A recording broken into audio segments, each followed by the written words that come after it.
Saudara-saudara yang kekasih, hari ini kita akan bicara tentang sukacita dari Tuhan adalah kekuatan kita. Dalam sebuah lagu, dulu sering dikatakan, "The joy of the Lord is our strength." The joy of the Lord is our strength. The joy of the Lord is my strength. The joy of the Lord is our strength. The joy of the Lord is my strength. Ini akan kita renungkan pada malam hari ini. Nah, mari kita lihat next slide ya. Dalam dunia saat ini sangat mengalami keadaan yang sangat menyedihkan. Pandemi ini membuat orang suasananya menyedihkan. Ada yang kematian, ada masalah kesakitan, ada yang orang sampai bunuh diri, ada orang yang kena serangan psikis, ada yang kena masalah ekonomi. Semuanya kehidupan sosial terganggu, termasuk di negeri kita Indonesia ini. Pertanyaannya, dalam keadaan seperti ini, yang menyedihkan ini, apakah kita masih bisa sebagai orang Kristen bersukacita di tengah-tengah suasana yang seperti ini?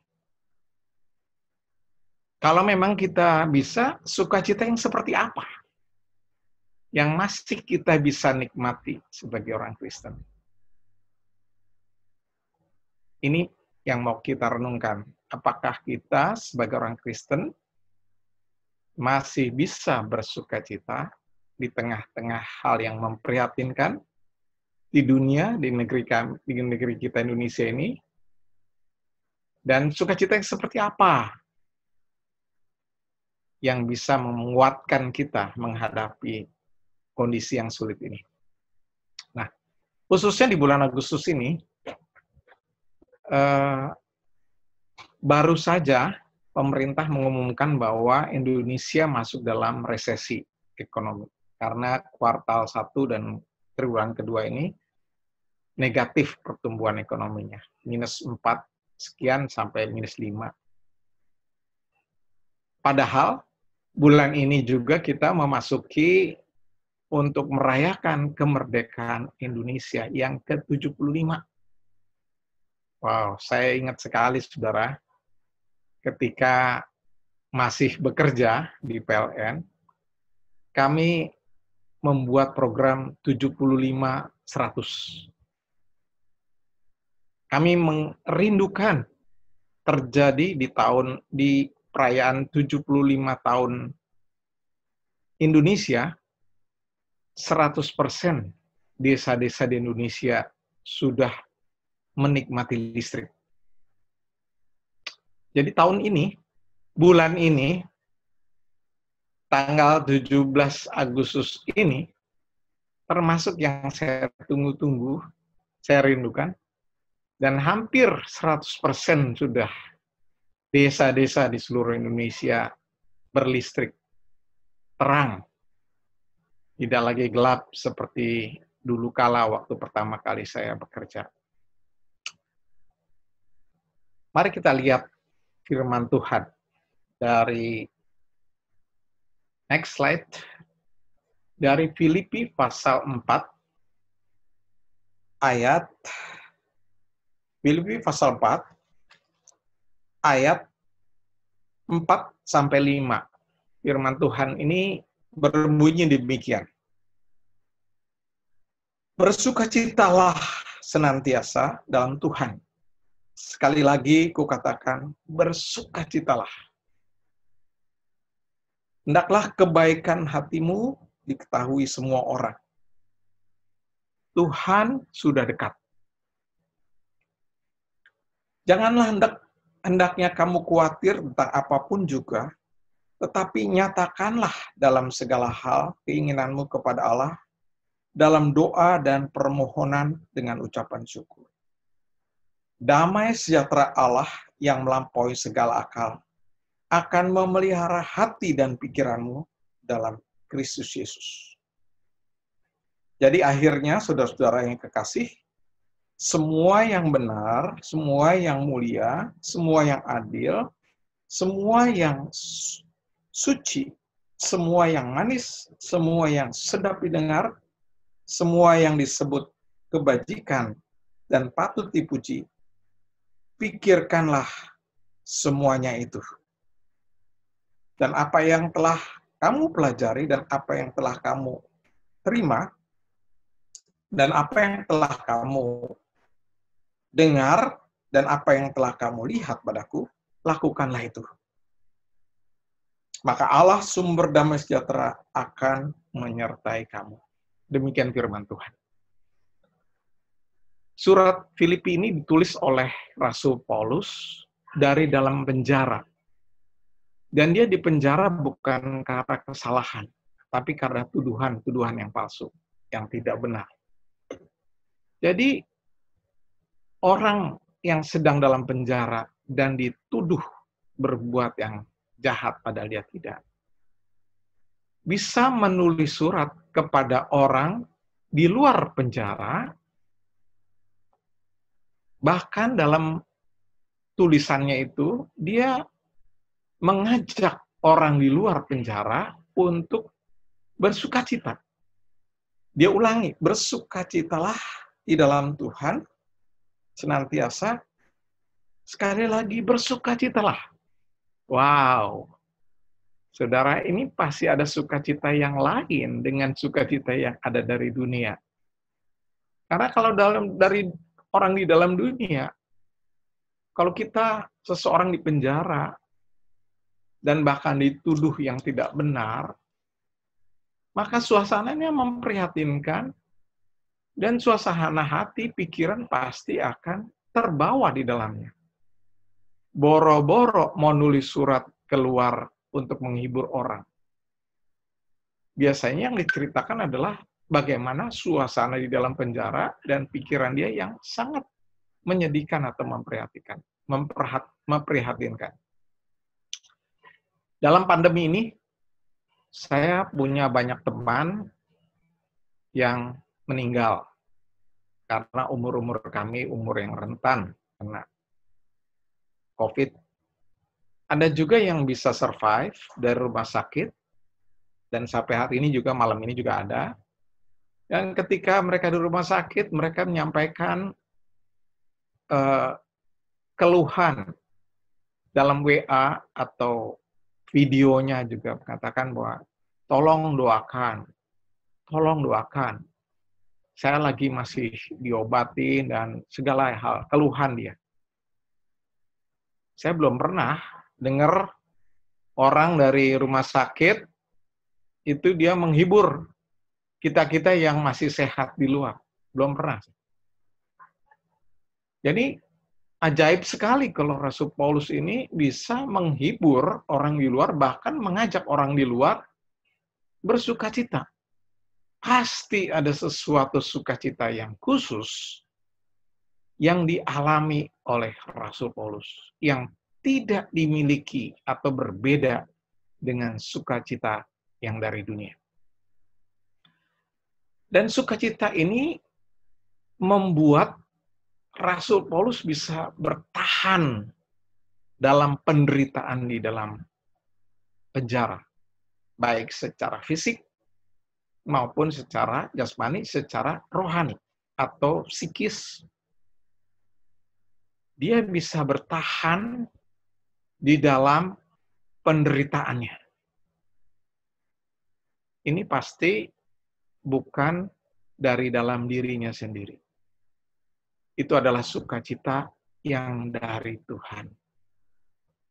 Sukacita itu seakan-akan menyuntikkan kekuatan kepada batinnya dia. Bahkan membuat sekujur badannya itu menjadi kuat. Menghadapi suasana penjara. Kalau yang dulu suasana penjaranya adalah dingin, gelap, secara fisik, jasmani maupun secara rohani, Rasul Paulus mengalami sukacita yang dari Tuhan. Bukankah kita membutuhkan yang seperti ini? Di tengah-tengah pandemi yang sangat memprihatinkan ini, buat angkatan-angkatan saya menakutkan, karena banyak yang mematikan, COVID ini mematikan, dan lebih gawat lagi, tidak tahu kapan selesainya. Membuat orang tidak tahu sampai kapan mau berharap berhentinya ini. Bukankah kita membutuhkan penghiburan yang jangka waktunya kita nggak tahu kapan. Ketika kita mau menghadapi hari kemerdekaan yang 75 yang harusnya dirayakan dengan rame, biasanya apalagi ada hiburan-hiburan. Saya ingat tahun lalu di tempat kami, di kompleks perumahan kami bikin perayaan yang begitu sukacita, bahkan ada dangdut, ya, kita bisa menari bersama di kompleks, dan wah, rame betul. Dan habis selesai itu kami mengatakan, tahun depan kita akan buat lebih besar lagi, karena 75 tahun ini angka yang betul-betul ini ya, kita nantikan. Datanglah sekarang. Dan saya sebagai ketua RT, di tempat ini, betul-betul merasa berpikir, bagaimana caranya di tengah-tengah pandemi ini merayakan sukacita kemerdekaan yang Tuhan karuniakan 75 tahun. Saya nggak tahu di tempat saudara akan merayakan atau tidak. Masih adakah keramaian-keramaian di desa-desa atau di tempat di kampung-kampung untuk merayakannya ketika ada pandemi seperti ini? Nah, firman Tuhan ini mengatakan, ayat 5, hendaklah kebaikan hatimu diketahui semua orang. Jadi Rasul Paulus mengatakan, kalau kamu bersukacita, kamu bagi-bagi dong sama orang lain. Jangan kamu nikmati sendiri, kamu bersukacita. Kalau kamu memiliki sukacita yang dari Tuhan, Rasul Paulus mengatakan, biarlah kamu juga bagikan bagi orang-orang di sekitarmu. Sukacita itu jangan ditaruh hanya di dalam hatimu, pikiranmu, tapi nyatakan, ekspresikan dalam bentuk kebaikan yang bisa dicicipi oleh orang lain.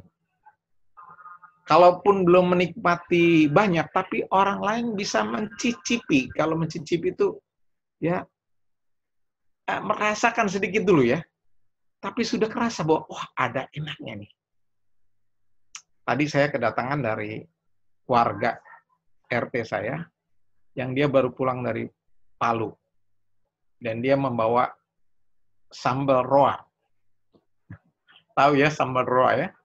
Saya baru tahu itu. Dia bawakan, dibilang ini buatan istri saya dari Palu, dan dia bikin di kecil. Dan tadi begitu saya makan, saya cicipin sambal roa itu. Saya makan nasi sedikit dan saya cicipin. Tuhan juga ingin kalau kita bersukacita, biar orang lain di sekitar kita juga nyicipin sukacita yang dari Tuhan. Jangan disimpan sendiri atau dinikmati kita sendiri. Orang Kristen jangan menjadi eksklusif menikmati karunia Tuhan itu, kemudian dia tidak lagi bisa membagikan kebaikan itu kepada orang lain. Rasul Paulus mengatakan, biarlah kebaikan hatimu diketahui sama orang. Biar orang nyicipin, seperti saya nyicipin sambal roa tadi itu, biar orang juga mencicipi sukacita yang dari Tuhan, yang tidak diberikan oleh dunia ini.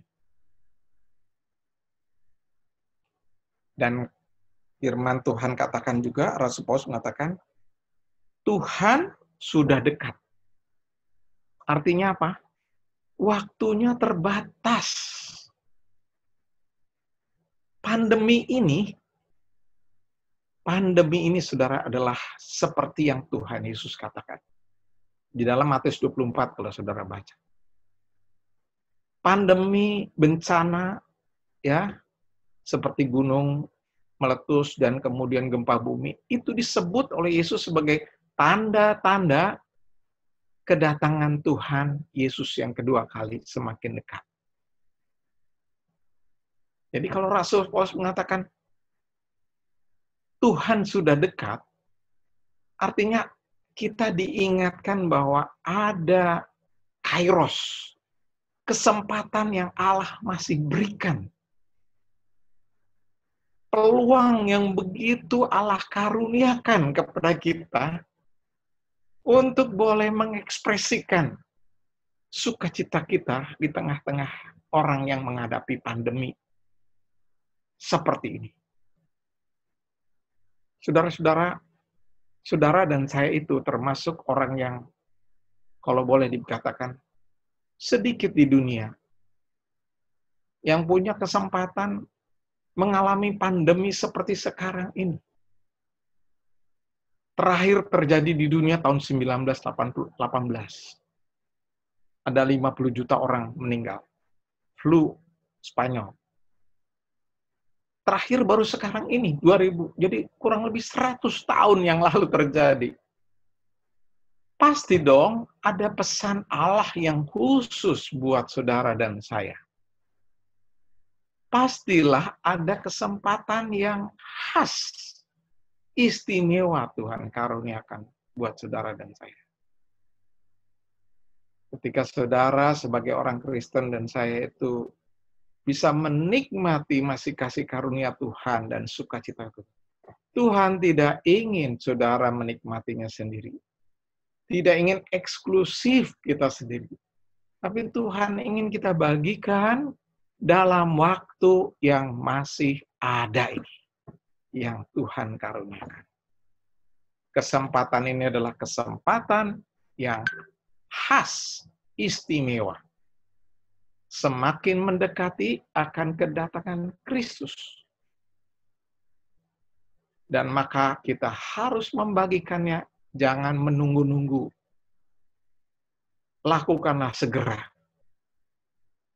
Ada urgensinya, ada kedaruratannya.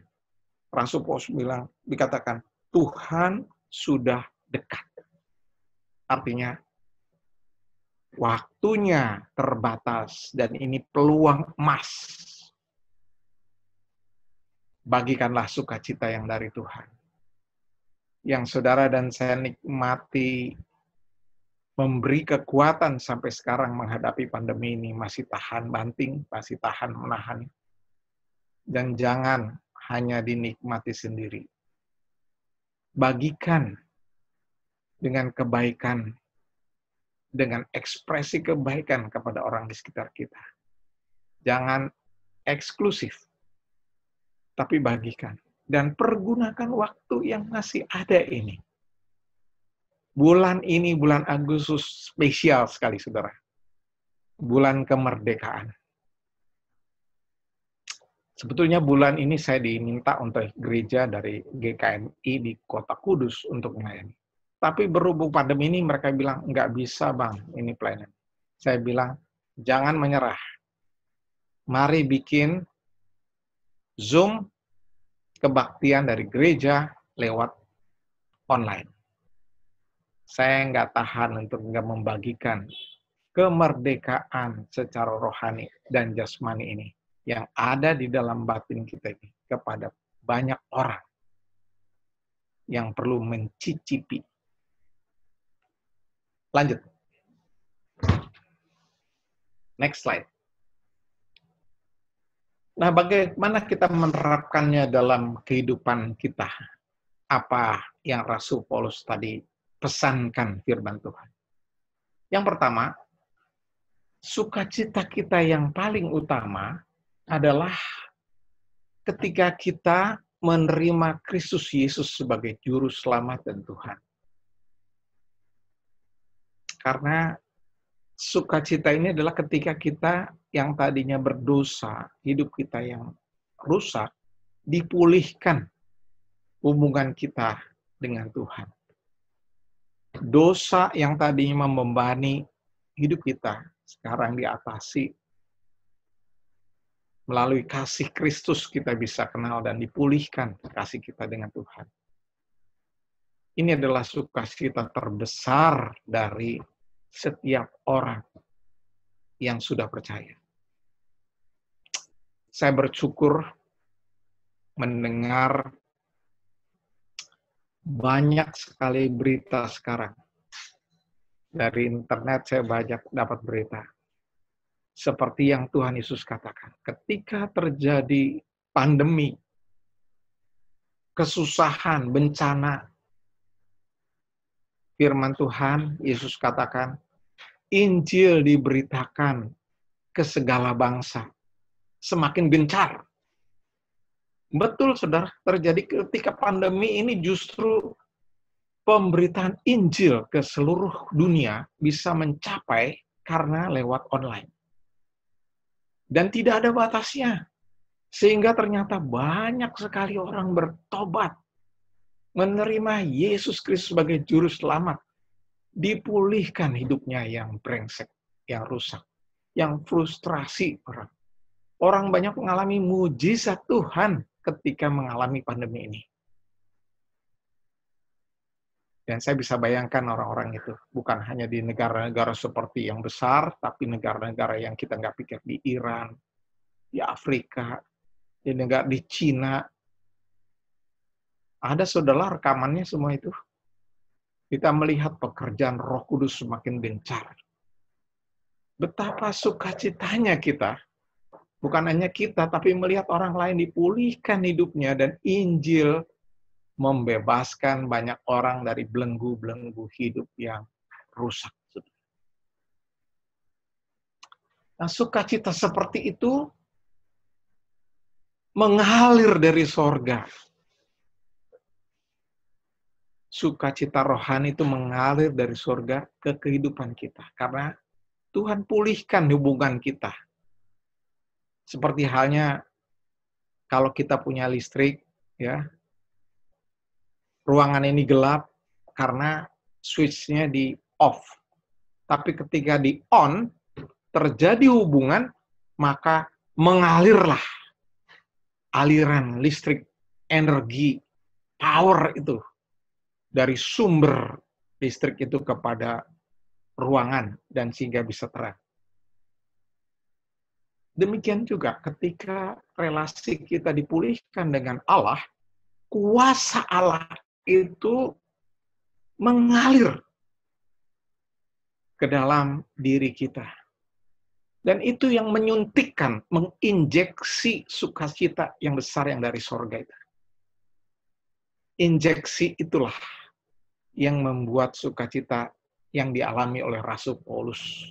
Sehingga ketika pun secara fisik dia di penjara, tetapi secara rohani dia mengalami suntikan kuasa Tuhan itu yang dari sorga itu ke dalam dirinya. Penderitaan yang ada di kehidupan dunia saat ini itu adalah penderitaan karena manusia jatuh dalam dosa. Ini harus kita pahami, saudara. Adanya pandemi ini, kerusakan yang ada di alam semesta ini juga adalah akibat dosa manusia. Manusia memberontak terhadap Allah. Manusia tidak peduli dengan Allah, bahkan menentang Allah. Ketika terjadi perkembangan ilmu pengetahuan, ada banyak orang yang meninggalkan Allah. Pandemi ini mengingatkan kembali orang bahwa manusia terbatas. Manusia hanya makhluk yang ciptaan Tuhan, yang kecil. Cuman karena kesombongannya, sering lupa kepada penciptanya. Pandemi ini merupakan suatu tindakan shock terapi dari Tuhan. Supaya orang diingatkan kembali. Ada masalah dosa yang membuat dunia ini menjadi berantakan. Dan diperlukan pemulihan untuk supaya orang itu dipulihkan hubungannya dengan Tuhan. Maka dosa itu harus diselesaikan. Dan kita ini adalah orang-orang yang sudah ditebus oleh Tuhan. Tuhan juga ingin bahwa sukacita ini dibagikan kepada sesama kita. Supaya orang-orang yang sedang mengalami penderitaan karena pandemi ini, apakah orang yang frustrasi karena PHK, apakah orang yang sakit, apa karena orang yang jadi setengah gila karena secara psikis terganggu. Orang-orang inilah yang perlu kita jangkau dan kita bagikan sukacita itu. Dan ekspresi itu harus kita nyatakan dengan tindakan yang nyata. Ya, kita perlu berdoa, tapi firman Tuhan katakan sebaiknya kebaikan hatimu itu, apa yang ada di hati itu, harus diketahui oleh orang. Diekspresikan nyata. Nggak cukup hanya dalam doa. Tapi harus ada ekspresi yang keluar dari hati ini kepada orang lain di sekitar kita. Bisa dalam bentuk apa? Kebaikan itu yang ada dalam hati kita karena sukacita yang dari Tuhan yang kita alami. Bisa diekspresikan. Ya, kita bisa memberikan materi sembako kepada orang yang sedang kelaparan. Banyak orang yang jatuh ke dalam kemiskinan perlu dibantu dengan donasi. Tidak perlu lihat jauh-jauh di sekeliling kompleks perumahan kita. Saya hampir setiap hari melihat orang susah dan saya tidak tahan dengan uang saya berikan. Dan kadang-kadang saya memberikan kue atau makanan. Kami juga memberikan sembako. Karena kalau kita membuka mata kita dan telinga kita, tidak perlu jauh-jauh di sekeliling kita ada banyak orang yang terdampak korban daripada pandemi ini. Mereka membutuhkan kita membagikan sukacita, supaya mereka mencicipi juga apa yang kita alami.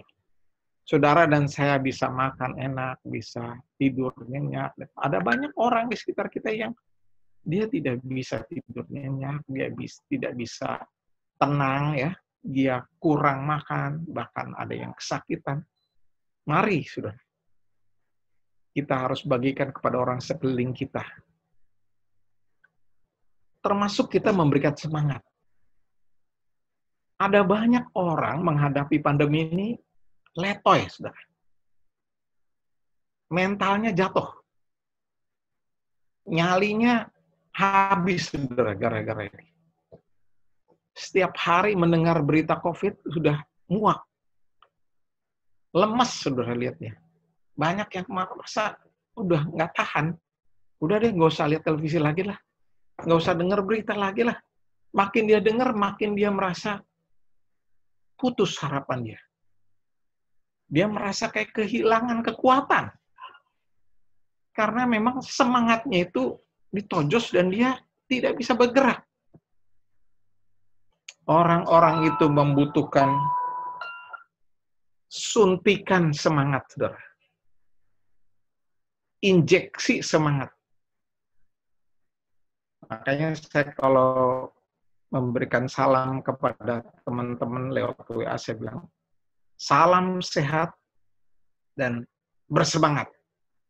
Karena kalau manusia sehat, tapi nggak punya semangat, tinggal tunggu matinya aja, saudara. Apalagi orang sakit. Kalau orang sakit udah nggak punya semangat hidup lagi, udah game dia. Orang di sekitar kita sekarang banyak yang semangatnya sudah mengendor. Mungkin kelelahan. Dulu udah dibilang, paling sebulan juga selesai pandemi ini. Nanti puncaknya pada bulan Mei. Ternyata ini sampai bulan Agustus. Masih naik terus. Seakan-akan nggak tahu ujungnya kapan ini. Banyak orang yang sekarang semangatnya sudah kelelahan. Dan mengatakan, aduh udah nggak tahan. Saudara dan saya yang diberikan kekuatan oleh Tuhan melalui sukacitanya, bisa memberi harapan, memberi semangat, menyuntikkan mereka supaya mereka paling tidak mencicipi kebaikan yang dari kita itu. Cicip dulu dia. Termasuk di dalamnya kita memberikan info-info yang benar. Karena di dalam pandemi ini, bukan hanya banyak informasi yang benar, tapi juga hoax yang menyesatkan. Seperti yang Yesus katakan. Ketika menghadapi akhir zaman, banyak orang nanti yang ngaku-ngaku mau jadi penyelamat. Dan itu hoax banyak, yang menyesatkan banyak. Maka saudara dan saya, sebagai anak-anak Tuhan, yang dipakai oleh Tuhan dan ditempatkan di sekitar saudara, diminta untuk memberikan informasi yang benar. Bagaimana menjalani hidup ini dengan disiplin, dan informasi-informasi yang benar. Biarlah kebaikan kita itu dirasakan, dicicipi oleh orang di sekitar kita. Sebagai penutup. Next. Yang terakhir, next slide. Sukacita akan dialami di dunia ini oleh orang yang menerima anugerah keselamatan melalui kasih Yesus Kristus. Dan sukacita ini menjadi kekuatan dalam menghadapi penderitaan-penderitaan di dunia akibat dosa manusia. Memang Tuhan memberikan sukacita itu sehingga supaya bisa tahan di tengah-tengah dunia yang memang sudah jatuh ke dalam dosa. Sukacita itu merupakan pekerjaan Roh Kudus. Dimensinya dimensi roh yang disuntikkan ke dalam batin kita kepada pribadi orang yang sudah percaya. Sehingga orang itu akan mengalami kehadiran Tuhan. Sebagai contoh, saya tinggal berdua dengan istri saya di rumah sejak sudah anak saya menikah dan pergi, dan yang satu lagi sekolah, jadi saya berdua di rumah. Maka setiap hari saya dengan istri saya, tapi ketika saya bersama-sama dengan istri saya, kadang-kala istri saya ada di belakang, saya di depan. Ketika istri saya itu lagi ada nyapu, saya lagi ada bersihin di depan, menyiram bunga, saya merasakan hadiratnya istri saya itu ketika saya bertemu dengan dia, atau saya dengar suaranya dia, atau saya dengar aktivitasnya dia. Ketika saya menyimak dia, oh istri saya lagi di depan. Kalau saya pergi keluar, kemudian saya pulang, saya langsung tanya, istri saya di mana ya? Kalau saya dengar ada suara, istri saya ada. Saya bisa tahu bahwa hadirat dia itu ada. Dan saya rasakan ketika saya bertemu dengan dia, lega lagi. Lega. Dan saya merasakan sukacitanya, karena bersama istri, yang sudah 30 sekian tahun saya menikah dengan dia. Jadi ketika ada suara aja, saya bisa merasakan bahwa dia hadir bersama-sama saya di rumah. Hadiratnya bisa saya rasakan. Juga Tuhan, kalau kita semakin dekat sama Tuhan, relasi kita terbina terus dengan Tuhan, maka kita akan merasakan hadiratnya itu, dan itu yang selalu menguatkan kita dan memberikan sukacita. Sukacita seperti itu harus dibagikan kepada orang, supaya orang lain juga mencicipi. Saya kadang-kala juga, saudara-saudara, mempromosikan terus kepada orang yang masih jomblo. Saya bilang, Bro, sis, ayo dong menikah, cari pacar, ya kan? Katanya mereka, wah nanti kalau pernikahan bisa rame dan gini Bang. Enggak, memang ada ramenya, tapi jauh lebih banyak mesranya, lebih enaknya, relasinya lebih enak. Saya bisa bayangkan kalau saya sampai tua seperti ini, saya sendiri, aduh kasihan amat. Bersyukurlah saya punya istri yang menemani saya sampai tua seperti ini. Ada sukacita yang Tuhan karuniakan kepada saya dengan relasi. Juga kita bisa dengan Tuhan. Relasi kita dengan Tuhan yang dipulihkan itu akan membuat kita merasakan bahwa sampai tua pun kita tidak merasa ditinggalkan. Kita tahu bahwa Tuhan itu menyertai kita terus dan hadiratnya kita rasakan. Mari kita bagikan sama orang lain. Makanya saya ingetin sama orang lain, jangan jomblo terus. Kamu perlu menikah, kamu perlu teman hidup yang sejati seperti Tuhan Yesus yang adalah kekasih kita. Bagikan itu sama orang lain. Supaya orang lain juga menikmati apa yang kita alami, sukacita itu. Nah, bangsa Indonesia akan merayakan kemerdekaannya 75 tahun pada 17 Agustus 2020. Mari kita syukuri karunia Tuhan yang sangat besar buat bangsa ini. Dan bagikan sukacita kita yang kita mengalami kebaikan-kebaikan Tuhan. Kita diberikan pekerjaan, kita diberikan rumah, kita diberikan teman-teman, kita diberikan persekutuan, kita diberikan kursus PLPR, kesempatan yang Tuhan karuniakan begitu banyak kepada kita selama hidup kita ini. Wow, ini karunia yang sungguh amat besar dan disyukuri, saudara. Kita bisa merayakan kemerdekaan seperti ini, saya bilang, wah, jangan kita sembunyikan. Biar itu sukacita itu kita nyatakan, ekspresikan, saudara. Minggu yang lalu, saya langsung bagikan, ayo pasang bendera. Tanggal 1 sampai tanggal 1. Wah, yang lain pada, yes, yes, yes. Sekarang di kompleks saya pada pasang bendera. Apalagi saya bilang, ayo kita kumpulkan uang untuk kita memberikan hadiah kemerdekaan buat orang-orang sekitarnya, supaya mereka juga merasakan sukacita kita. Jangan kita cuma nikmati sendiri dalam hati, tapi ekspresikanlah itu dengan kebaikan-kebaikan kepada saudara-saudara kita sebangsa, setanah air ini. Nyatakan dengan WA Anda, nyatakan dengan memberikan semangat. Dan saya setiap pagi kalau ketemu sama orang-orang yang keliling jalan di depan rumah saya bilang, salam sehat, salam semangat tuh, ayo terus jalan. Berikan greetings, berikan suntikan-suntikan semangat, suntikan-suntikan pengharapan di tengah-tengah orang yang sudah lesu, dan orang yang banyak letoy, yang banyak lelah, yang banyak mengalami pukulan karena pandemi.